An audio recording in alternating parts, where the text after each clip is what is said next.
Chapter 15. Empire of Grecia, Alexander, Granicus, Issus, and Arbela. The winter of 335 BC was employed by Alexander in completing his preparations, so that early in the spring of 334 BC, his army, destined for the conquest of Asia, was mustered between Pella and Amphipolis, while his fleet was at hand to lend support.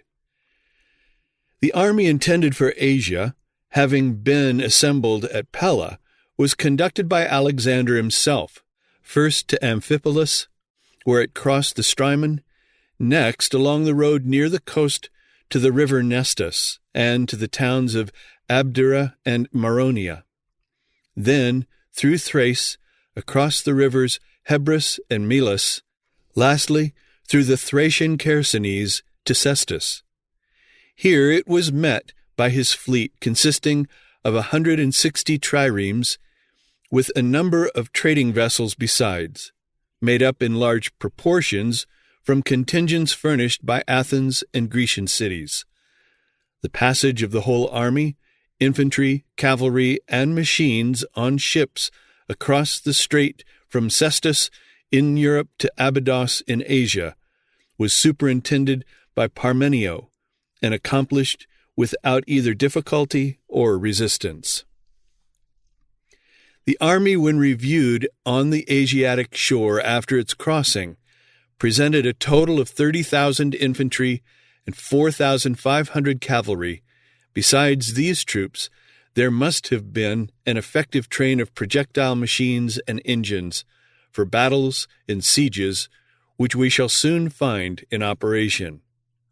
As to money, the military chest of Alexander, exhausted in part by profuse donatives to Macedonian officers, contained only 70 talents, $78,085, no more than enough to maintain his army for 30 days. Besides this, he had, in bringing together and fitting out his army, incurred a debt of about $1,450,150. Thus, in the spring of 334 BC, on the soil of the Persian Empire, stood Alexander the Great as the chief of united Greece and the conqueror abroad in the name of Greece, extending the Greek power over all the nations of the East and carrying to them Greek art, the Greek language, and Greek civilization. And so, according to the word of the Lord spoken 200 years before, the Prince of Grecia had come. About 75 or 80 miles from the place where Alexander landed in Asia Minor, the river Granicus pours into the Sea of Marmora. There, early in his 4th day's march, May 22nd, BC 334, he found the Persian army drawn up in battle array on the eastern bank of the river. On approaching the river, he made his preparations for immediate attack. Alexander's forces, having arrived at the brink of the river, the two armies stood for some time watching each other in anxious silence. Then Alexander gave the word of command, and with wild war shouts and sound of trumpets, his troops rushed into the river and across, and in a little while had gained the opposite bank. The Persian army was annihilated. Of the Persian troops, about 20,000 were killed, and about 2,000 were taken prisoners, while of Alexander's soldiers there were only 115 killed and about 1,150 wounded. No victory could be more decisive or terror-striking than that of Alexander at the Granicus. There remained no force in the field to oppose him. Such exploits, impressive even when we read of them now, must at the moment when they occurred have acted most powerfully upon the imagination of contemporaries. The Battle of Granicus threw open to Alexander the whole of Asia Minor. Accordingly, the Macedonian operations for the next 12 months, or nearly the whole space that intervened between the battles of Granicus and of Issus, consisted of little more than a series of marches and sieges. From the Granicus, Alexander sent Parmenio into Phrygia to attack the capital of that province. Parmenio found the place evacuated by the garrison, and it surrendered without a blow. The whole satrapy of Phrygia thus fell into Alexander's power. Alexander himself, with the main part of his army, marched direct to Sardis, the bulwark of the barbarian empire on the side next the sea, about 140 miles southeast of the place where the battle of the Granicus was fought. That city, though so strong both by nature and by military skill as to be accounted impregnable, sent out a deputation of citizens to meet Alexander 8 miles from the place and surrendered to him the city. The town, citadel, garrison, and treasure were delivered up to him without a blow. Without any delay at Sardis, he marched direct to Ephesus, about 60 miles to the southwest, which likewise offered no resistance. From Ephesus, he went straight to Miletus, 28 miles to the southeast, which attempted resistance, but after a brief assault by battering rams, was taken by storm at the first onset. From Miletus he marched 40 miles southeastward to Halicarnassus in Caria, a strongly fortified city and the capital of Caria. The siege was long and attended with such surprising difficulties as would have discouraged any warrior but an Alexander. Yet the view of danger served only to animate his troops, and their patience was at last successful. The ensuing winter months he employed in the conquest of Lycia, Pamphylia, and Pisidia. All the southern coast of Asia Minor is mountainous, the range of Mount Taurus descending nearly to the sea, so as to leave little or no intervening breadth of plain. In spite of great strength of situation, such was the terror of Alexander's arms that all the Lycian towns, Hyparna, Telmasus, Panara, Xanthus, Patara, and 30 others submitted to him without a blow. As he was marching to Perga in Pamphylia, the ordinary mountain road by which he sent most of his army was so difficult as to require some leveling by Thracian light troops sent in advance for the purpose. But the king himself, with a select detachment, took a road more difficult still, called Climax, under the mountains by the brink of the sea. When the wind blew from the south, this road was covered by such a depth of water as to be impracticable. For some time before he had reached the spot, the wind had blown strong from the south, but as he came near, the special providence of the gods, so he and his friends conceived it, brought on a change to the north, so that the sea receded and left an available passage, though his soldiers had the water up to their waists. From Perga, Alexander continued without material hindrance his conquering course northward to Gordium, the capital of Greater Phrygia, where he arrived about the latter part of February 333, and remained resting his army till the middle of the following May. After the siege of Halicarnassus, and before entering Lycia, Alexander had allowed all the newly married men in his army to go home to Macedonia to spend the winter, upon their promise to return to him in the spring. Promptly in the spring these came to him at Gordium, bringing with them reinforcements to the number of 3,650 men. Leaving Gordium, the army first marched northward toward Paphlagonia. At the border of their country he was met by an embassy of Paphlagonians who yielded the country to Alexander, only asking him not to march his army into it. Alexander accepted their submission and complied with their request, appointing a governor over the country. He then turned and entered Cappadocia and speedily subdued the whole of that country, even to a considerable extent beyond the Halys, and appointed a governor there also, as in fact he did in every country that he conquered. Several countries of Asia Minor besides Paphlagonia voluntarily submitted to him, among which was Pontus. Having established his authority over all this region, and leaving the whole of Asia Minor secure behind him, Alexander next led his army southward toward Tarsus in Cilicia.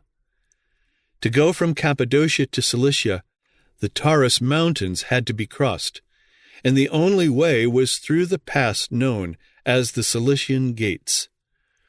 This pass was so narrow, winding, and rugged that Xenophon, who with the younger Cyrus had traversed it, declares it absolutely impracticable for an army if opposed by an occupying force.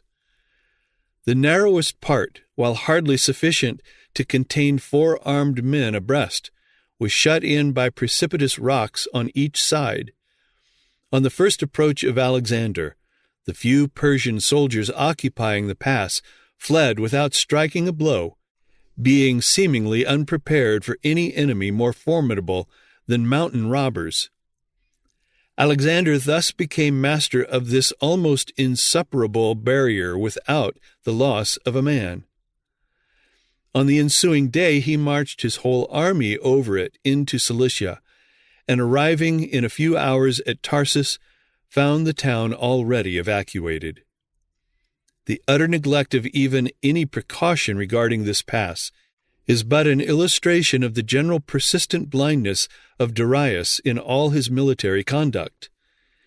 It amounted practically to sheer military imbecility, and can hardly be explained upon any natural hypothesis. However, the Scripture explains it.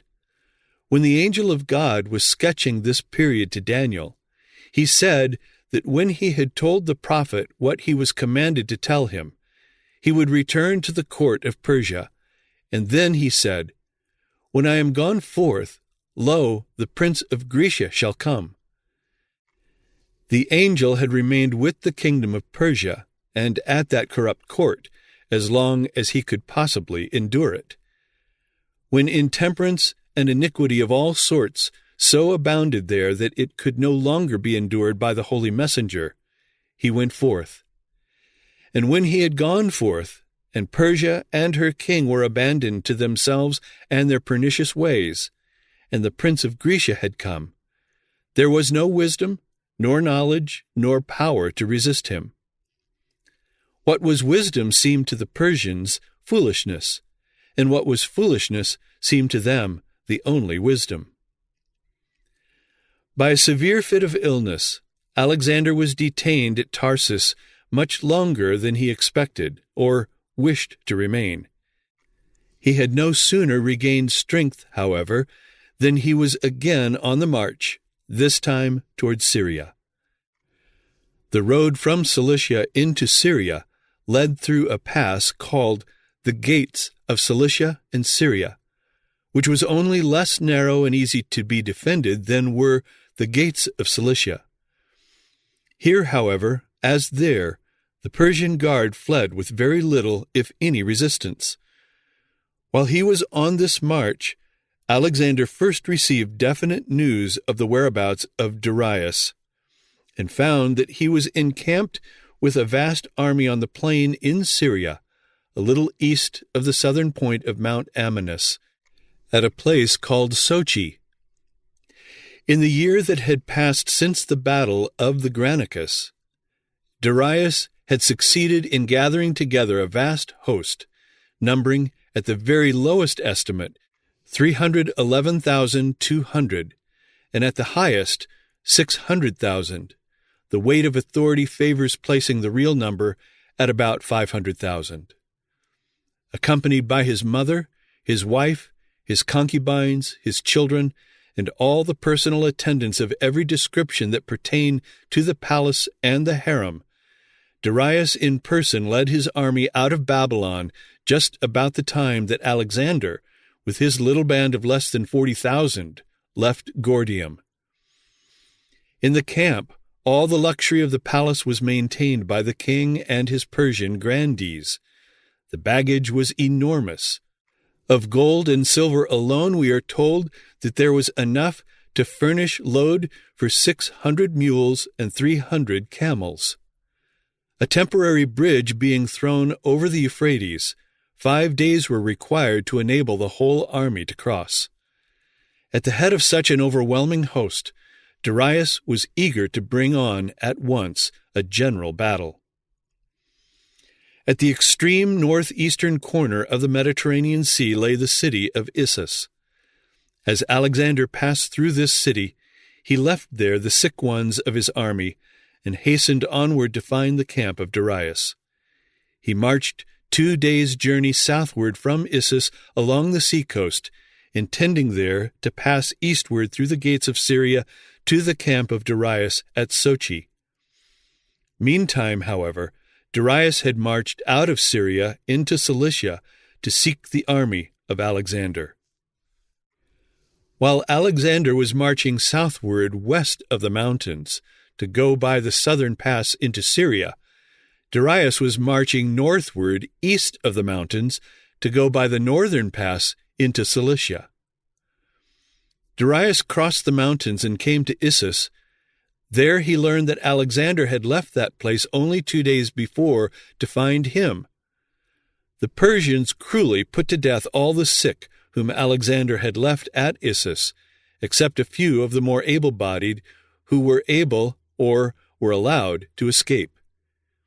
These refugees hurried onward to overtake Alexander and to inform him that Darius was behind him.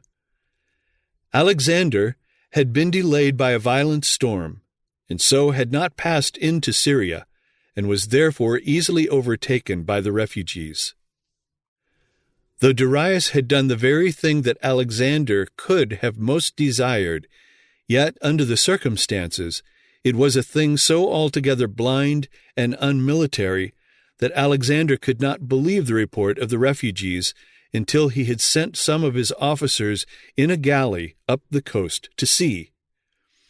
Darius had marched from Issus toward Alexander, and was now encamped with his whole host at the river Pinaris, about 18 miles from Alexander's camp. The officers in the galley soon came in sight of the Persian host, and returned with all possible speed to their chief with the glad news. It was now evening, yet the camp was all astir, only eager to be led against the Persian host. Supper was eaten, and the march was begun. At midnight he had secured the gates of Syria and Cilicia, and now being complete master of the situation against any attack that Darius might make, he rested his army till daylight, when he again took up his march. The time was November 333 B.C. Between the base of the mountains and the sea on the borders of the Gulf of Issus was a tract of flat land, nowhere more than 1.5 miles wide. In this narrow space, on the north bank of the river Pinaris, Darius wedged 200,000 men. Of course, this made his ranks so deep that the rest of his army had no room to act, and so they remained to the number of about 250,000, useless and unformed in the rear.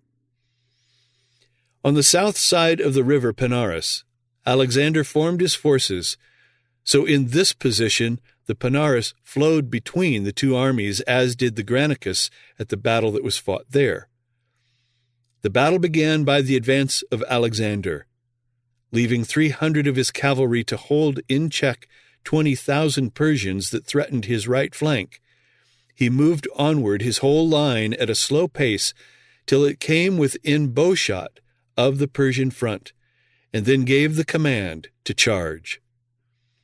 Alexander, with the right of his line, charged Darius's left, which instantly broke and fled.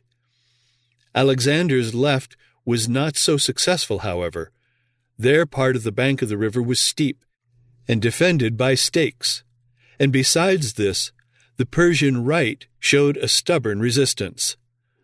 Nor was it until Alexander had returned from the rout of Darius's left and attacked in flank the remaining forces that his own left gained any headway. Then, however, that part of the Persian line was driven back, and the rout became general. Then the vast multitude, confined in so narrow a space, horses and chariots and men, rushing headlong hither and thither in their frantic efforts to escape, only made the slaughter more dreadful. 110,000 of the Persian army were slain, and 40,000 were made prisoners. Among the prisoners was Darius's whole family. He himself managed to gather up 4,000 of the flying troops, and made no tarrying until he put the Euphrates between himself and Alexander. Besides these, 8,000 hired Greeks held together in one body and made their way to Tripolis on the coast of Phoenicia, where they found the vessels that had brought them over. These they seized and escaped to Cyprus and then to Egypt. And that was all that was left of the immense host that Darius brought to the battle of Issus.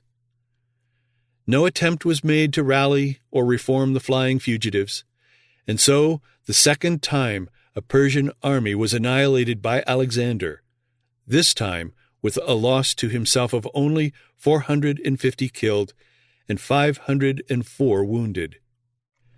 No victory recorded in history was ever more complete in itself, or more far-stretching in its consequences than that of Issus. Not only was the Persian force destroyed or dispersed, but the efforts of Darius for recovery were paralyzed by the capture of his family. Portions of the dissipated army of Issus may be traced, reappearing in different places for operations of detail. But we shall find no further resistance to Alexander during almost 2 years, except from the brave freemen of 2 fortified cities. Everywhere an overwhelming sentiment of admiration and terror was spread abroad toward the force, skill, or good fortune of Alexander, by whichever name it might be called. As the battle of Granicus gave to Alexander all Asia Minor, so the battle of Issus laid at his feet Egypt and all Asia west of the Euphrates. Without delay, Alexander took up his march toward Phoenicia, detaching a considerable force under Parmenio to go and take possession of Damascus, where Darius had deposited the greater part of his treasure under the charge of the ministers and principal grandees of his empire. The city was surrendered without any attack, with all the treasure, the ministers, and the favorites of the court of Darius. The prisoners were so numerous that most of the great Persian families had to deplore the loss of some relative, male or female. All the cities of Syria and Phoenicia were surrendered to Alexander without a battle except Tyre, which he was obliged to besiege 7 months through terrible hardships. While he was marching through Phoenicia, Alexander was overtaken by envoys from Darius with a letter asking that his family might be released and allowed to return to him. Alexander replied, "By the grace of the gods, I have been victorious, first over your satraps, next over yourself. I have taken care of all who submit to me and made them satisfied with their lot. Come yourself to me also, as to the master of all Asia. Come without fear of suffering harm. Ask me, and you shall receive back your mother and wife and anything else which you please. When next you write to me, however, address me not as an equal, but as Lord of Asia and of all that belongs to you. Otherwise, I shall deal with you as with a wrongdoer. If you intend to contest the kingdom with me, stand and fight for it, and do not run away. I shall march forward against you wherever you may be." Since the siege and destruction of Tyre by Nebuchadnezzar, that city had been rebuilt on an island about a half-mile from the mainland, and had recovered much of its former power and glory. The city was surrounded at the water's edge by a strong wall which, on the side fronting the mainland, reached a height of not less than 150 feet, with corresponding solidity and base. The water between the mainland and the city, though shallow close to shore, at the bank of the island attained a depth of 18 feet. Alexander determined to build a mole from the mainland to the island of sufficient width to support siege towers, battering rams, and a besieging force. When this mole had been built almost up to the wall of the city, the Tyrians made a sally with a great force of ships on a very stormy day and succeeded in destroying a great part of it. Nothing daunted, however, Alexander set to work to rebuild it broader and stronger throughout. The ruins of the old city that had been left by Nebuchadnezzar was the source of supply for material to build the mole, and the necessity of building the mole practically twice caused the place of old Tyre to be scraped bare of every particle of soil and rubbish that was obtainable. And thus was fulfilled the word of the Lord by Ezekiel, when he first spoke of Nebuchadnezzar's going against Tyre. They shall lay thy stones and thy timber and thy dust in the midst of the water. I will also scrape her dust from her, and make her like the top of a rock. Thou shalt be a place to spread nets upon, thou shalt be built no more, for I the Lord have spoken it, saith the Lord. By gathering together a strong fleet from the cities of the Phoenician coast, from Cyprus, Lycia, and even from Rhodes, and blockading the harbors of Tyre, Alexander was enabled to carry to completion his new mole. When this had been done, the city was soon taken, though only by desperate fighting. The victory was celebrated by a grand procession of his whole force, land and naval, led by Alexander himself, to the temple of the Tyrian Hercules, where he offered sacrifice. While the siege of Tyre was being carried on, Darius sent to Alexander a proposal, offering him 10,000 talents in money, all the territory west of the Euphrates, his daughter to be Alexander's wife, Darius to recognize the Macedonian power as the ally of Persia, Alexander, on his part, only to release the mother and wife of Darius and conclude a peace. Upon this offer, Parmenio remarked, "If I were Alexander, I should accept such terms instead of plunging into further peril." Alexander replied, "So should I, if I were Parmenio. But since I am Alexander, I must return a different answer." Then to Darius he sent the following reply: "I want neither your money nor your cession. All your money and territory are already mine, and you are tendering to me a part in place of the whole.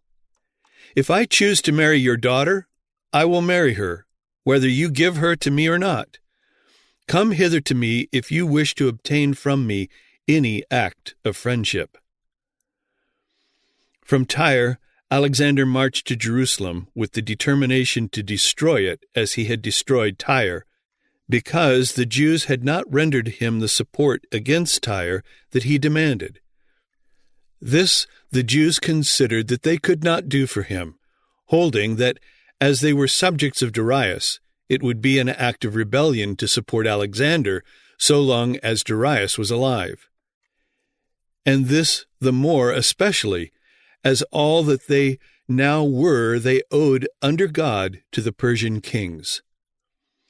All this they stated to Alexander in declining to send to him the desired assistance.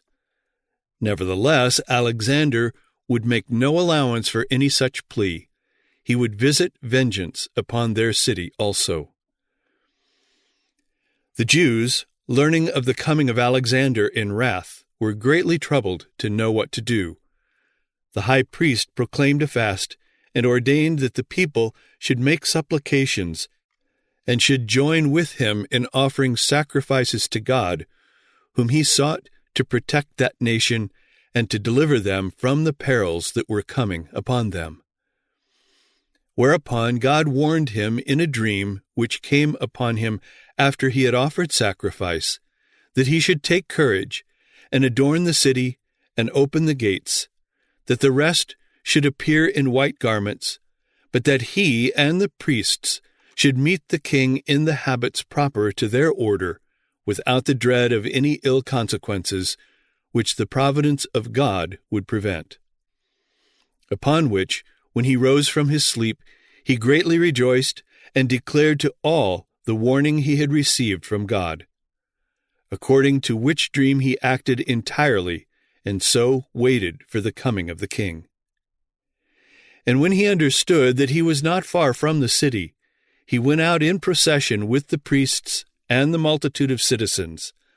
The procession was venerable, and the manner of it different from that of other nations. It reached to a place called Sapha, which name, translated into Greek, signifies a prospect. For you have thence a prospect both of Jerusalem and of the temple. And when the Phoenicians and the Chaldeans that followed him, that is, Alexander, thought they should have liberty to plunder the city and torment the high priest to death, which the king's displeasure fairly promised them, the very reverse of it happened. For Alexander, when he saw the multitude at a distance in white garments, while the priests stood clothed with fine linen, and the high priest in purple and scarlet clothing, with his mitre on his head, having the golden plate whereon the name of God was engraved, he approached by himself and adored that name, and first saluted the high priest. The Jews also did altogether with one voice salute Alexander, and encompassed him about. Whereupon the kings of Syria and the rest were surprised at what Alexander had done, and supposed him disordered in his mind. However, Parmenio alone went up to him and asked him how it came to pass that when all others adored him, he should adore the high priest of the Jews. To whom he replied, I did not adore him, but that God who hath honored him with his high priesthood. For I saw this very person in a dream, in this very habit, when I was at Dios in Macedonia, who, when I was considering with myself how I might obtain the dominion of Asia, exhorted me to make no delay, but boldly to pass over the sea thither, for that he would conduct my army, and would give me the dominion over the Persians. Whence it is that, having seen no other in that habit, and now seeing this person in it, and remembering that vision and the exhortation which I had in my dream, I believe that I bring this army under the divine conduct, and shall therewith conquer Darius, and destroy the power of the Persians, and that all things will succeed according to what is in my mind. And when he had said this to Parmenio, and had given the high priest his right hand, the priests ran along by him, and he came into the city. And when he went up into the temple, he offered sacrifice to God according to the high priest's direction, and magnificently treated both the high priest and the priests. And when the book of Daniel was showed him, wherein Daniel declared that one of the Greeks should destroy the empire of the Persians, he supposed that himself was the person intended.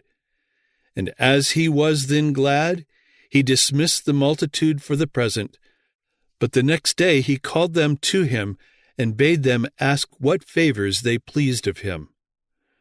Whereupon the high priest desired that they might enjoy the laws of their forefathers, and might pay no tribute on the 7th year. He granted all they desired. And when they entreated him that he would permit the Jews in Babylon and Media to enjoy their own laws also, he willingly promised to do hereafter what they desired. And when he said to the multitude that if any of them would enlist themselves in his army on this condition, that they should continue under the laws of their forefathers, and live according to them, he was willing to take them with him, many were ready to accompany him in his wars. From Jerusalem, Alexander took up his march toward Egypt. Coming to Gaza on his way, and that city refusing to surrender, he decided to besiege it. This city was so strong that the Macedonian engineers themselves pronounced it to be impregnable.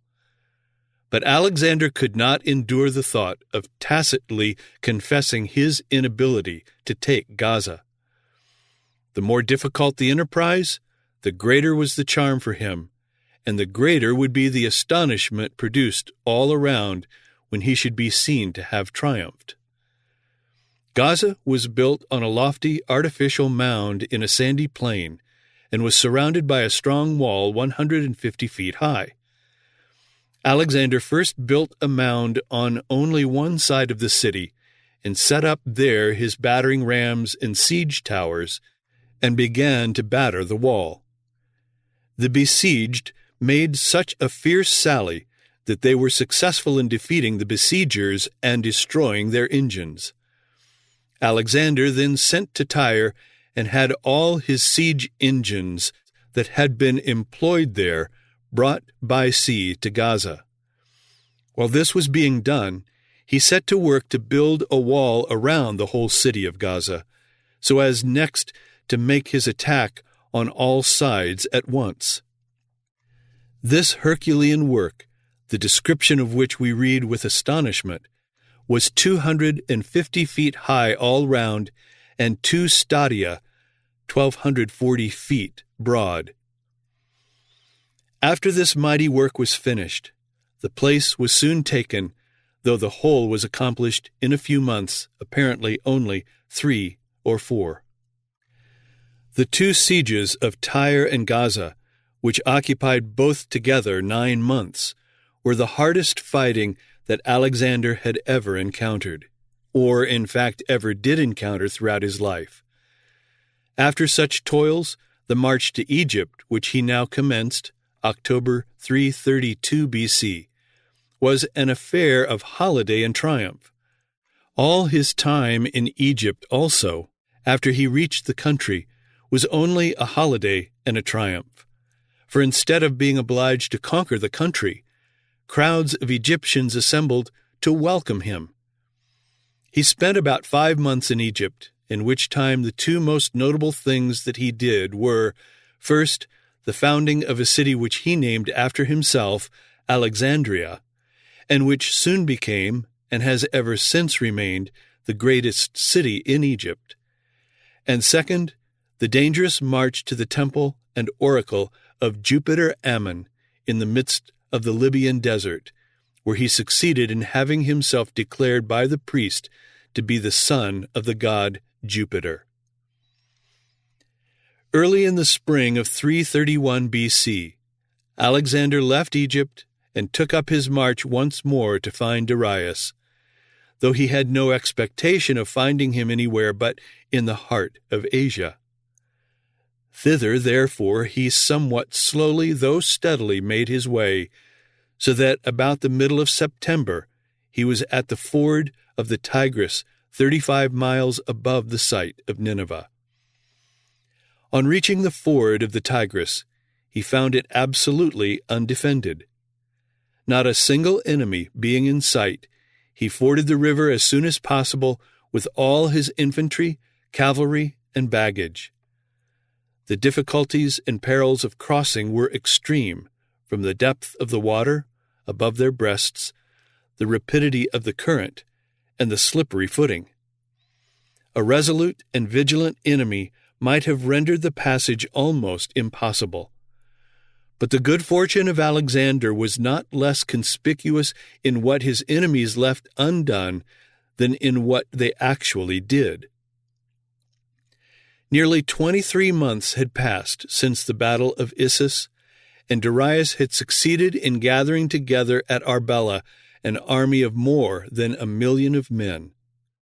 The forces that he had collected for the final struggle comprised, besides Persians, Babylonians, Medes and Susianians from the center of the empire, Syrians from the banks of the Orontes, Armenians from the neighborhood of Ararat, Cappadocians and Albanians from the regions bordering on the Euxine, Cadusians from the Caspian, Bactrians from the upper Oxus, Sogdians from the Jaxartes, Arachosians from Kabul, Aryans from Herat, Indians from Punjab, and even Sasi from the country about Kashgar and Yarkand, on the borders of the great desert of Gobi. 25 nations followed the standard of the great king and swelled his vast army, which amounted, according to the best authorities, to above 1 million of men. Every available resource that the empire possessed was brought into play. Besides the 3 arms of cavalry, infantry, and chariots, elephants were, for perhaps the first time in the history of military science, marshaled in the battlefield, to which they added an unwanted element of grotesqueness and savagery. After crossing the Tigris, as we have seen, Alexander gave his army a rest for 2 days. He then marched for 4 days down the Tigris.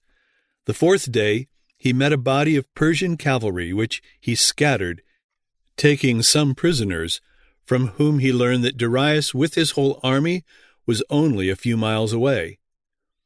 At this he halted and gave his army a rest for 4 days. While it was yet dark, the morning of the 5th day, he advanced with the intention of attacking Darius at break of day. However, when he reached the plain immediately in the Persian front, he saw that some of the ground was freshly broken, and fearing that pitfalls had been prepared for his army, he delayed the attack and spent the day in carefully surveying the field. The spot predetermined for a pitched battle was the neighborhood of Gaugamela, near the river Bamotus, about 30 miles west of Arbela toward the Tigris, and about as much southeast of Mosul, a spacious and level plain with nothing more than a few undulating slopes and without any trees. It was by nature well adapted for drawing up a numerous army, especially for the free maneuvers of cavalry and the rush of scythed chariots. Moreover, the Persian officers had been careful beforehand to level artificially such of the slopes as they thought inconvenient. In the ground there seemed everything to favor the operation both of the vast total and the special forces of Darius, who fancied that his defeat at Issus had been occasioned altogether by his having adventured himself in the narrow defiles of Cilicia, and that on open and level ground his superior numbers must be triumphant. For those who looked only to numbers, the host assembled might well inspire confidence, for it is said to have consisted of 1 million infantry, 40,000 cavalry, 200 scythed chariots, and 15 elephants. The next morning, Alexander marshaled his army, consisting of 40,000 infantry and 7,000 cavalry. As at Issus, Alexander led the right and Parmenio the left. In fact, the whole conflict was hardly more than a repetition of the battle of Issus. Alexander defeated the Persian left and got near enough to hurl a spear at Darius, which killed his charioteer. At this, the cry was raised that Darius had fallen. The Persian ranks at once grew unsteady and presently began to break and fly. Darius, seeing this, and being in imminent danger from Alexander, yielded to the general alarm and fled, and with him, fleeing in every direction, went the whole of the left and center of his army. The Persian right, however, stoutly withstood Parmenio until Alexander had routed the rest of the army and was recalled to attack these in flank. Then, seeing that all hope of success was gone, they too quitted the field. Then the terror began. The Persians, hurrying to cross the river Zab, were pursued by the conquerors, who slew the unresisting fugitives till they were weary of slaughter. The prodigious army of Darius was all either killed, taken, or dispersed at the Battle of Arbela. The miscellaneous contingents of this once mighty empire, such at least among them as survived, dispersed to their respective homes and could never be again mustered in mass. The defeat of Arbela was, in fact, the death blow of the Persian Empire. It converted Alexander into the great king, and Darius into nothing better than a fugitive pretender. The decisive character of the victory was manifested at once by the surrender of the two great capitals of the Persian Empire, Babylon and Susa. A few days after the battle, Alexander entered Babylon, the oldest seat of earthly empire then in existence, as its acknowledged lord and master. There were yet some campaigns of his brief and bright career to be accomplished. Central Asia was yet to witness the march of his phalanx. He was yet to effect that conquest of Afghanistan, in which England since has failed. His generalship, as well as his valor, was yet to be signalized on the banks of the Hydaspes and the field of Chillianwalla, and he was yet to precede the Queen of England in annexing the Punjab to the dominions of a European sovereign. But the crisis of his career was reached, the great object of his mission was accomplished, and the ancient Persian Empire, which once menaced all the nations of the earth with subjection, was irreparably crushed when Alexander had won his crowning victory of Arbela. At Arbela, the crown of Cyrus passed to the Macedonian. The he-goat, with the notable horn between his eyes, had come from the west to the ram which had two horns, and had run unto him with the fury of his power. He had come close to him, and moved with choler, had smitten the ram and broken his two horns. There was no power in the ram to stand before him. But he had cast him down to the ground and stamped upon him, and there was none to deliver the ram out of his hand.